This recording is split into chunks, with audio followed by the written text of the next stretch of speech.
ఆరాధించే రెండు మనసులు ఉంటాయో, जहाँ दो मन उसकी आराधना करने वाले हैं, మూడో వ్యక్తిగా ఆయన ఉంటాడు. और तीसरा व्यक्ति बन के वहाँ पे उपस्थित रहता है, సరే, चाहे जो स्थान में भी हो, దేవుడు ఆ స్థలంలో ఉంటాడు. परमेश्वर स्थान पे रहता है।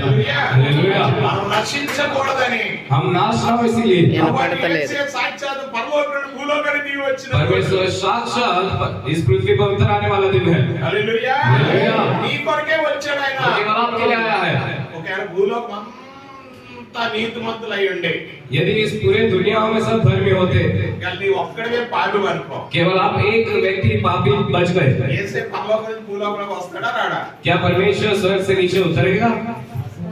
వస్తాడా?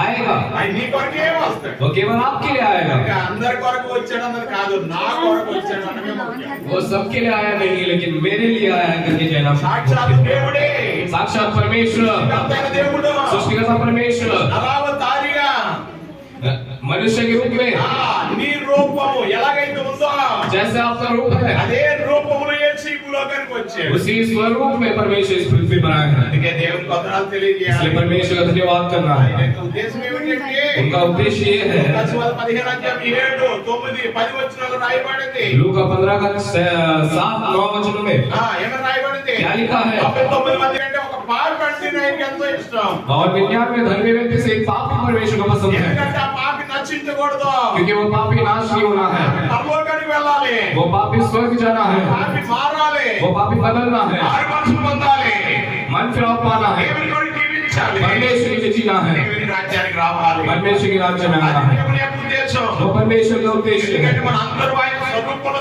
సృష్టింపబడ్డాం కనుక क्योंकि हम सब उसके स्वरूप में बनाए गए हैं, इसीलिए ఈ స్వరూపం నశించకూడదు దేవుని యొక్క ఉద్దేశం. ये स्वरूप खराब ना हो, नष्ट ना हो, परमेश्वर का మనకి ఈ उद्देश्य। రోజు మనం దేవుని సన్నిధిలో और आज परमेश्वर के भवन में हमें చాలా సంతోషం. काफी आनंद का बात है। దేవుడు అందరికీ దీవించును గాక. परमेश्वर हम सभी को आशीष